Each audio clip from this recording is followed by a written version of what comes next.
Hey y'all, welcome to another episode of Just Throwing It Out There, the podcast. This is our Black History Month movie series bonus episode. So, my name is Melly, and I am joined as usual by my lovely co-host Sharice, Danny, and Talia.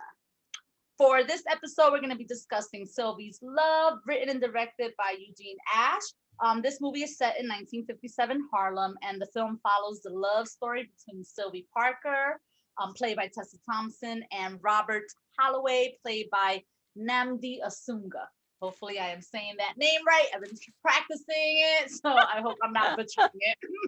Kamala.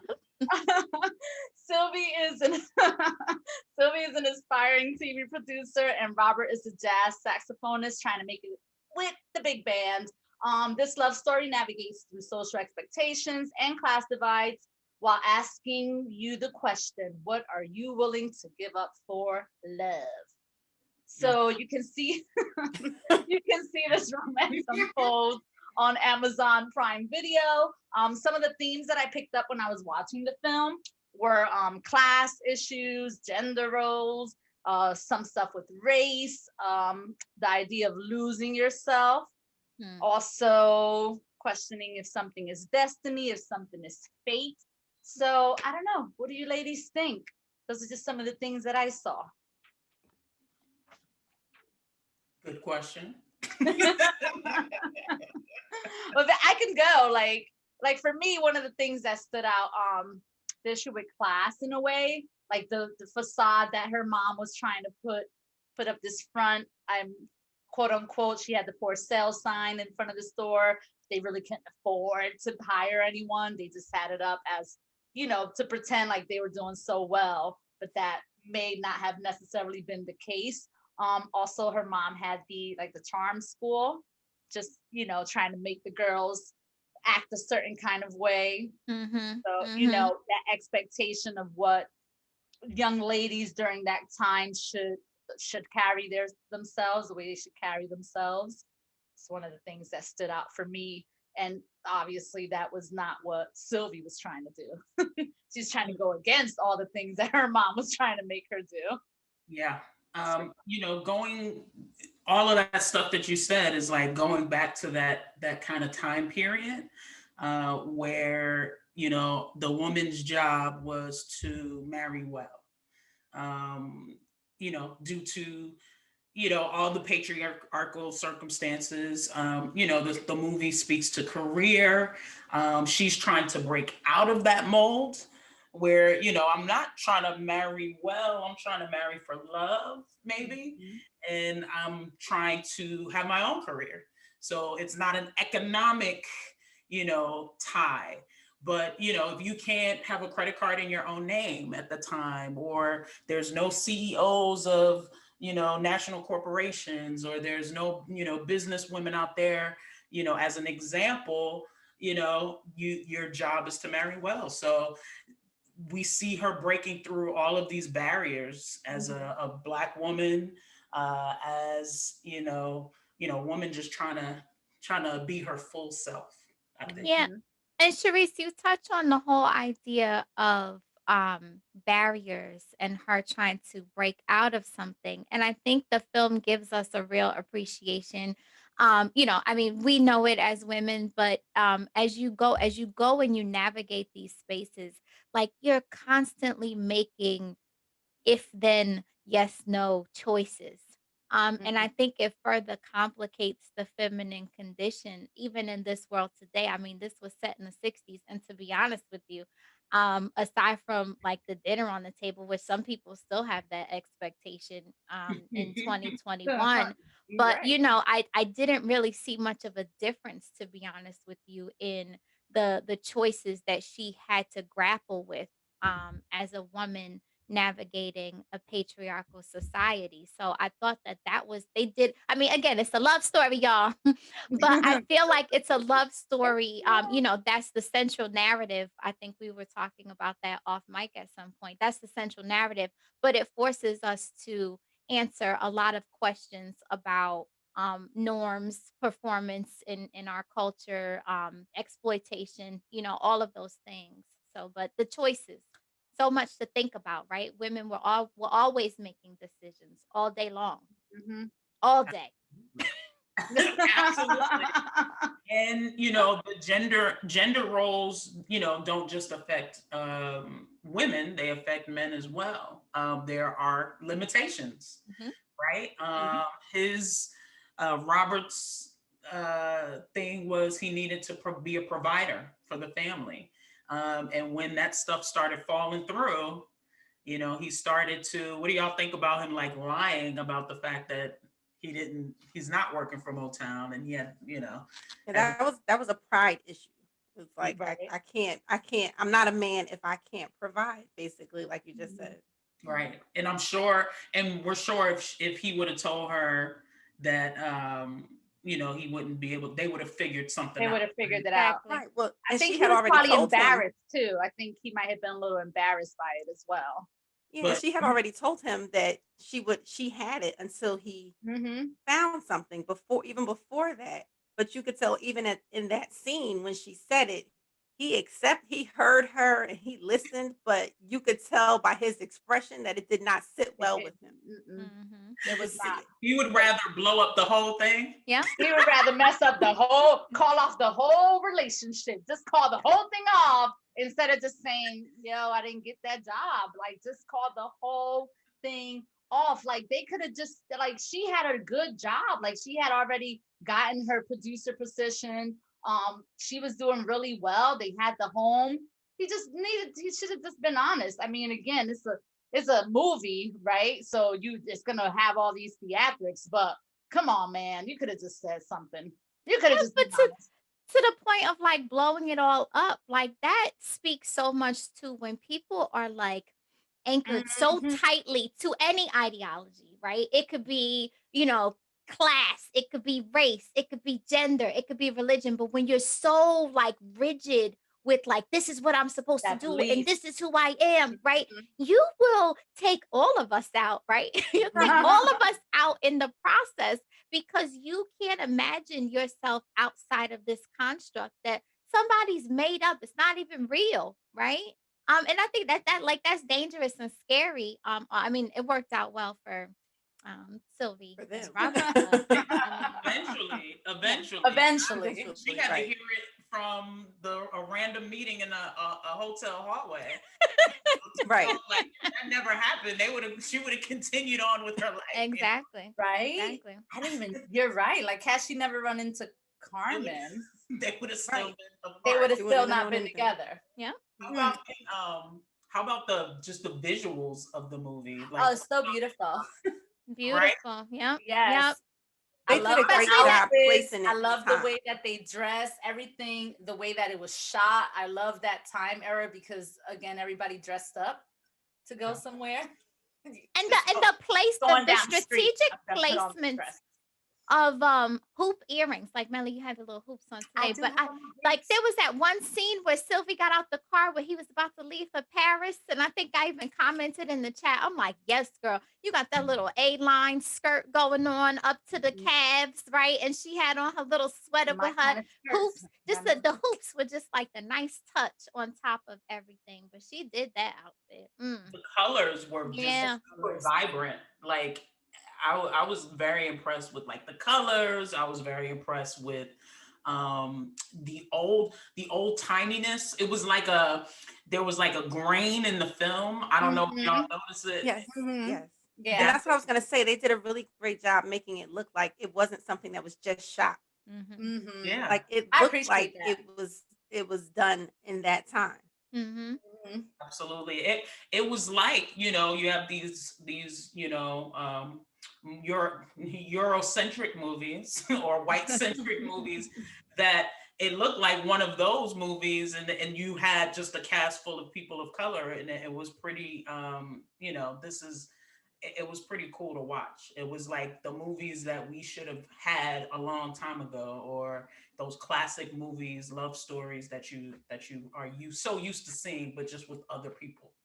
Yeah, and I think that's one of the things that's so exciting about this, paradigm shift that we're going through as a culture is that it's not all for naught. And I'm just happy to see that slavery was a part of our history, but I'm happy to see stories being told of Black people that existed. I mean, we saw, how the white world affected them but it was a tertiary thing. And I Mhm. like that we Yes. don't always have to make that the central narrative that shapes Mhm. our existence, right? There's Yes. so much more to us and to life than that. So it's just so refreshing to Sure. see that. And it makes you appreciate just the attention to detail. Any film, but this film in particular, Therese, to go back to your point of, just the little details that were thrown in there, and like the way that the film was cut. Just you have to imagine like a genius mind like putting all of this together, down to the furniture, down to Mhm. the cars on the street, or the Hello, way that's that the the store mid-century was. modern furniture. Yes. I That's know some you mid-century appreciated modern that, Melly. furniture. You know, I'm always looking at some furniture. Absolutely. But it was beautifully done in that way. I think that the attention to detail was also key. Like the phone cord, she was on that phone cord Mhm. off to the side. That's how you have to get all the way up to go get the phone just on the side talking. So I thought that was like I enjoy that kind of attention to detail when films do that. Mhm. Very, very specific to that time. Now I do want to talk about Sylvie's, I guess, her growth throughout the film, right? Mm. There was that scene where the mom was using her as the example of how young ladies should stand, right? And then throughout, like, you see that that's not really who she is. You see her in that summer romance with Robert. I mean, she's engaged, yet she's still having this summer romance with Robert. Just goes to show you how she really wasn't in love with Lacey even then. I think that relationship was kind of forced because she was caught, quote unquote, with him, and it was just an expectation. You got caught with him, now you got to stay with him, because Mhm. that's the image, the facade that she had to keep up for the people like her mom and her mom's friends, or whoever society is, or whoever they had around. And just how throughout the film you see her just not so much prim and proper, but just very ambitious. Even when she goes into interview with I believe her name was Karen, the producer, and she was so like, she was like, oh my God, like, me seeing you here makes me think that I can be here too, or lets me know that I can be in your position someday as well. And even through that, just seeing her just change, like, a little bit shy, but still ambitious, still a go-getter, still trying to be a mom, still trying to be a wife. But then when, I guess, shit hits the fan in a way, right? She realizes she doesn't want to be with Lacey. She had ran into Robert. She had the little fling with Robert or whatever. She just is a different person. Like, Robert comes to see her, and she's not that prim and proper person anymore. So I think we spoke about this a little bit off air too. It was like a literal and a figurative unmasking, because Mm. he was able to see her not all dolled up, not all cute, not all like the person that she was trying to be for everyone else, but he was able to see her probably as her most true self in that I think particular scene. I think like she was coming into her own, Mhm. and you saw it visible at work. Like all of her facets of herself were coming into Mm-hmm. full fruition. I think, like, she got that confidence at work. She's, making better TV shows. She even has I think the host of the cooking show, being her true self. And, Mhm. that, I mean, that's what you get when you have somebody that's fulfilled, just like a person. Mhm. Can you imagine just being unhappy, not fulfilled, or not having any purpose or any, she was working all areas of her life. She's a mom, she's in love, she's a career woman.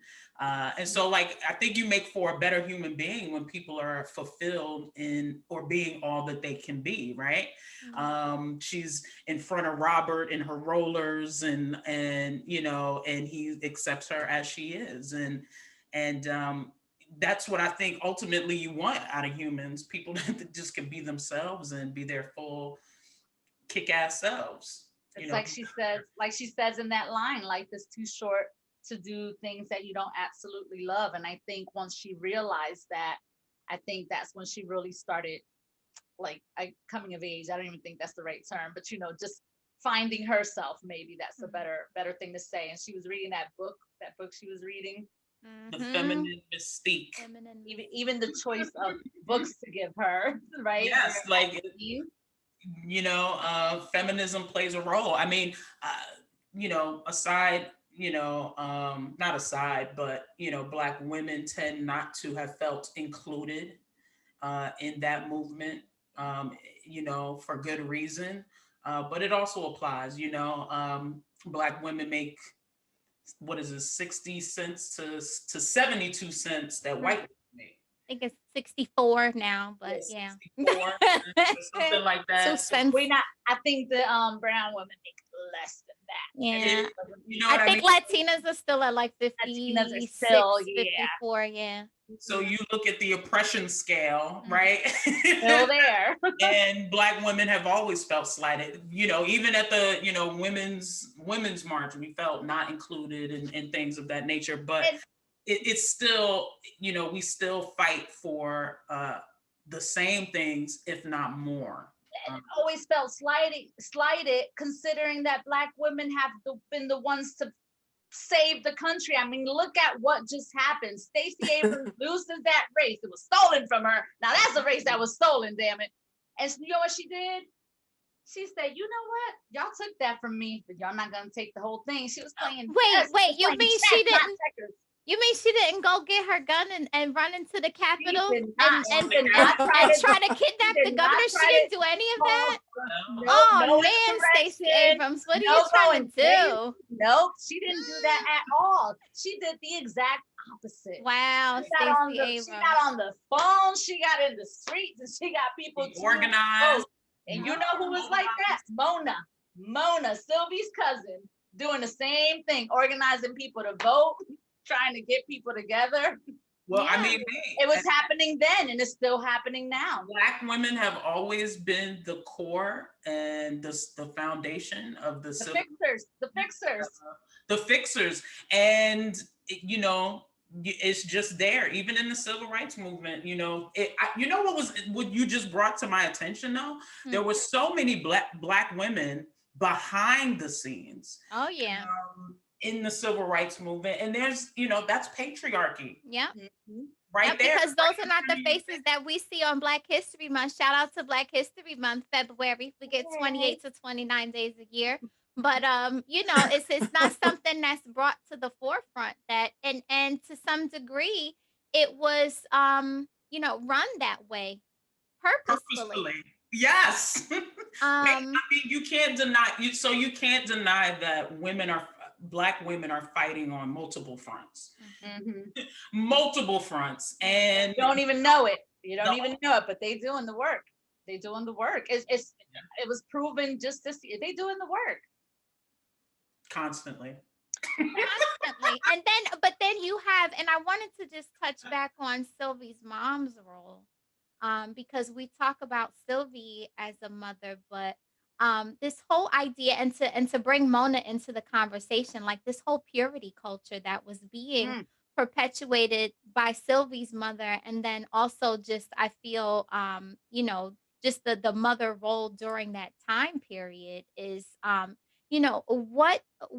who does it serve to keep your daughters thinking that expressions of their sexuality is something that is dirty or something to be frowned upon? That's correct. That's the answer we were looking for, was patriarchy, right?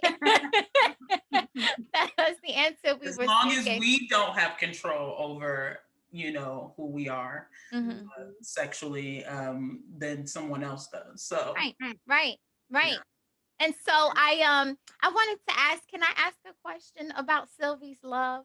Yes. Because I have my own ideas, but when we say Sylvie's love, is it a person? Is it a verb? Is it what do you think they like?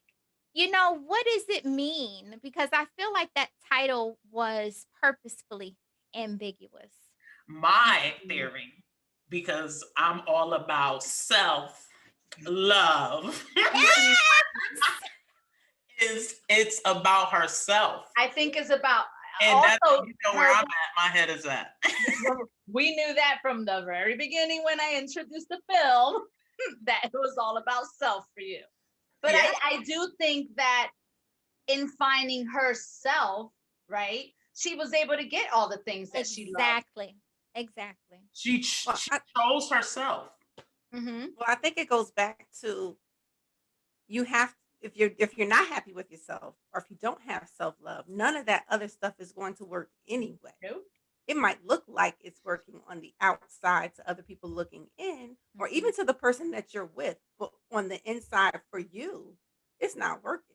Right. So, and I don't even remember who said it at this point, but someone said that at some point she realized, I guess, that she didn't love Lacey. I think she knew that all along. From the time that she married him. I think she just did it because that's what she was expected to do. So, and then because he was still, like they said, willing to marry her even though she was pregnant, I think it was something she felt like she was expected to do. Yeah. Like she and had I mean, to marry him. For all intents and purposes, I mean, Lacey wasn't an awful dude. Like he had these ideals and things that he believed. And they went in with the times, right? Right. So you know, you don't have to be awful for me not to love him. Exactly. I actually felt bad for him. But I think that's the point.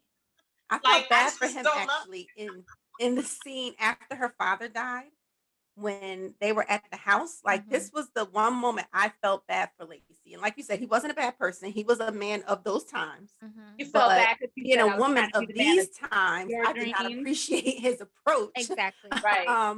But I felt awful for him when they were at the house after her dad died, and they're having this conversation, and she said to him, I don't have the exact quote, but she said, you know, I can't keep trying to be the woman of your dreams. And he's like, well, I was never looking for you to do that. I was trying to be the man of your dreams.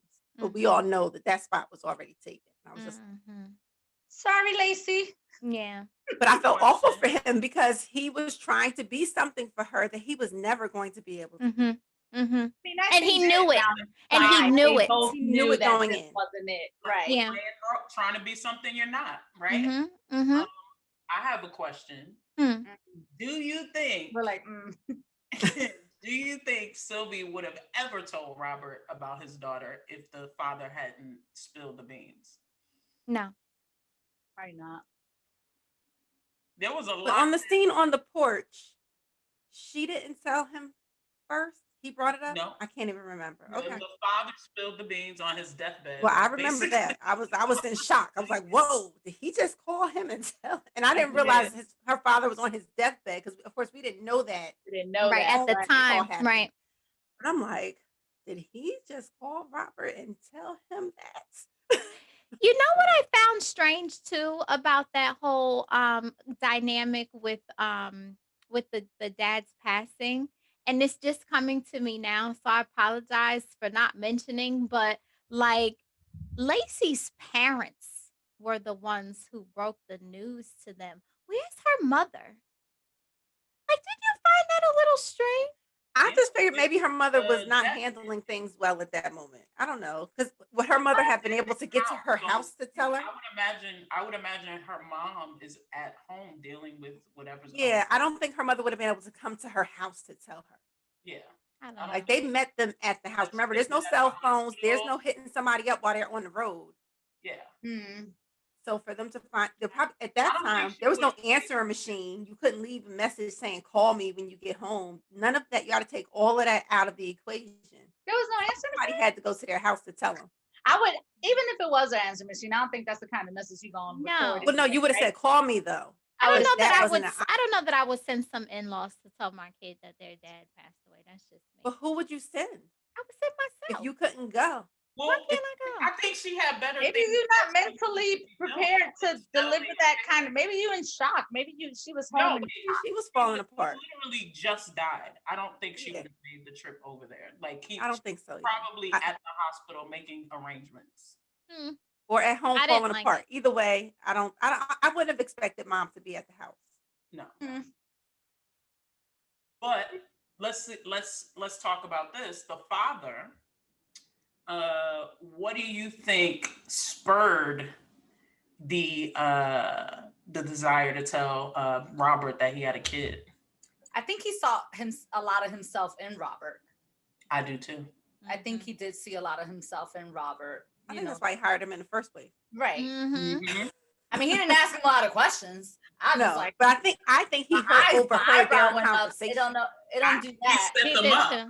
Low key, I think he was a matchmaker. Yes, he got a vibe. I think he got a vibe. Mm-hmm. I love how that chemistry. And I think he told him about that basement door locking on purpose too. Like, so they can get trapped down there. If you ever want to get trapped, here's what you do. That's what you're gonna do.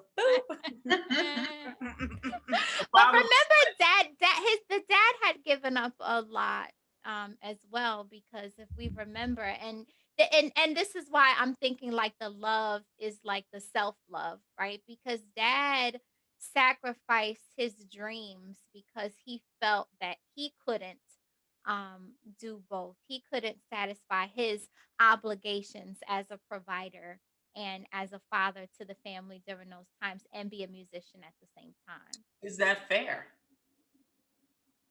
Asking me, no. No, I'm just saying, and like with the things, in those times, the question that you ask, right, is what would you sacrifice for love? Should you have to make that kind of sacrifice? I think it goes back to what Danny said, and I didn't even see it that way and feeling bad for Lacey, right? Because once he made the comment of if your job interferes with you doing your home duties or whatever, then no. Like, I think now hearing that statement, I'm like, you sound crazy. But in the time, that's the choice. Like, that's the choices that's the role, quote unquote, that the men were playing. They were the providers. And I think for her dad, even further back, right, when he got married, that still would have been the same gender role. He still would have been the provider. He's always been taught men are the providers, men are the providers. That's the same song and dance we've been hearing forever. Men are the providers. I'm so happy I don't need no man to provide. It's just exhausting. What do you do? Because I am, I saw the Wendy Williams show the other night, her movie, and she had a dream, right? And it didn't have anything to do with the man. I love it. So what do you do? I know what I do. What do you do? You feel like you have to sacrifice what you want. What do you do? What do you do? Like, what do you mean? What do you do? Do you go with what you sacrifice what you want? Right. Like, I'm asking, should we have to sacrifice? What are you willing to give up? There was something that God put on Wendy Williams' heart, right? And you see it as a child. She used to practice, being a radio talk show host, in her bed that she pissed in. But that's how deep the dream is. And then you have, Sylvie, who dreamt of being this, TV producer. I want to make these movies. So what do you do? Like, do you shoot down your kids' dreams? Do you tell them, like, this is not what you're supposed to be? Like, what do you do? Like Kamala Harris had then or now? Now. I'm not shitting on your dream now. I'm not. I mean, I think that to the point of having relationships, right? With in conjunction with dreams, and like as a mom of young girls, to me the messaging is always, and I think Melly may have said it before, or Sharice said it, or Danny said it, someone here said it, that if you're practicing self-love, if you're doing the thing that brings you joy, to me, the energy that you're projecting out by being that person and being your full unapologetic self, you're going to attract people to you. And so whomever is supposed to be in your life. And I think we've put this whole idea of like romantic love on some pedestal that maybe it doesn't deserve to be on. Because there are different expressions and manifestations in love. And, some people, if that's the type of love that you desire, then if you're being your full self, that's the type of love you're going to attract. But I think, to the point we were making, like the love it's a love story, but I think it's a multifaceted love story in that Sylvie loved herself enough to make choices that Sylvie. would put her on the best path to living her best life. So is it destiny or is it fate? That's one of my things all the time because like I love The Alchemist, and that The Alchemist speaks to that. Like, is it destiny or is it fate? Like I feel like with Sylvie, it was a combination, right? Because no matter what happened, her and Robert always somehow met up. Like, what are the chances of her standing out there waiting for Mona for that show, and Robert just happens to come by in New York? Like, it's so many people, right? But also, in a way, it's also her destiny, her ambition, right? The choices that she was making to also get to where she was career-wise, right? So you have to ask yourself, is it one or the other? I don't know. Well, as per Maybe The it's a combination. Alchemist, right? As per The Alchemist, right? If you're putting that energy forward, the universe is going to conspire to help you achieve whatever it is that's best for you. So I think, it's a both and, right, Melly? That's what I think You have too. to. See, I said that and I haven't even read it. Your You didn't read it? That was our first book club book, and that was years ago. That was a Come good on, book. don't You disagree can with always me. read it. It's no time like the present. Listen, read it. Very short. I read it every couple of years. I read it. I love that book. September. Yeah. Yeah. That's when you're planning on reading it? That's when I have time for pleasure reading. I was gonna say she got to read for school now. She can't read for fun now. I get it. I know. It's super short. It is short though, Not even, and it's like, fun. It's a good read. It's inspiring. It really is. Maybe audiobook. Yeah. We won't go there right now. Maybe an audio. I am a proponent.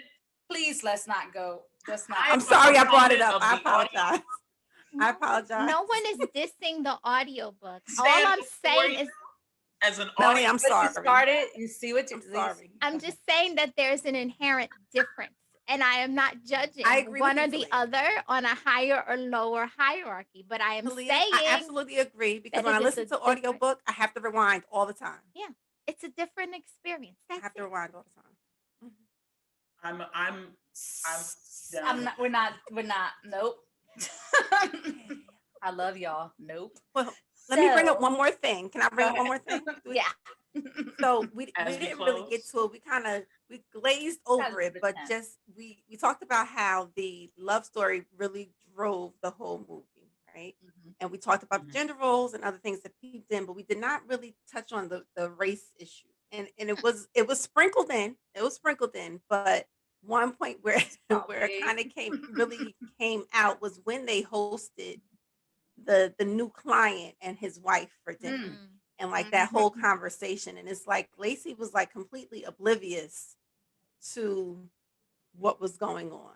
Like, and I don't know if it's because she had an additional conversation because Sylvie had an additional conversation with the wife after they went out to have their cigars, but it showed you as not only was she progressive as far as women's roles, but she also was very conscious of what was going on in race relations. Like she knew that company was being investigated by the NAACP. It's not like the wife brought it up. Or did she bring it up? No, the wife brought it up to Sylvie. But the wife brought it up to Sylvie. The wife Okay. was also being shady too. She was being very shady. Let me remind you why we're here in the first place. Do you know what I mean? Like, we're doing business. We're here to close a business deal. Right. But I will say Sylvie was not really, she wasn't sugarcoating that well. Sylvie, you could tell, like I'm sure the wife could tell that Sylvie wasn't feeling the answers that she was, yes. Exactly. So she definitely didn't hide it. But I feel like too in the film, colorism is real. And I think that you have some people like Lacey who often forget, Lacey's a long winter away from passing, right? So all he needs is like a couple extra months of no sunshine and he could go out there and live his life as a full white man. So he wasn't really not even close. he had some privilege too. Look, catch the film, y'all. y'all tell me. I think Lacey was just as light as he could be. Bright sunshine. But I think that, Lacey was your complexion. Look. He could not, he was not anywhere close to passing. The point being, the opportunities that he has been afforded, could be attributed to the fact that, and then we saw the whole element between Sylvie and Mona, right? Mm-hmm. And the way that all played out. But I don't know. That was just my. But people mention that stuff when they try to undermine your success too. The only reason that you're here is because of these programs. We had a quota. We had a quota. The only reason you're here. But how could I function in my job if I wasn't qualified? Those people will try to undermine your success by telling you certain things of that nature. And that's probably what the wife was doing, undermining his success. Yeah, and they want to let you. It's like they're trying to put you in your place. Mm-hmm. Boom. That's it.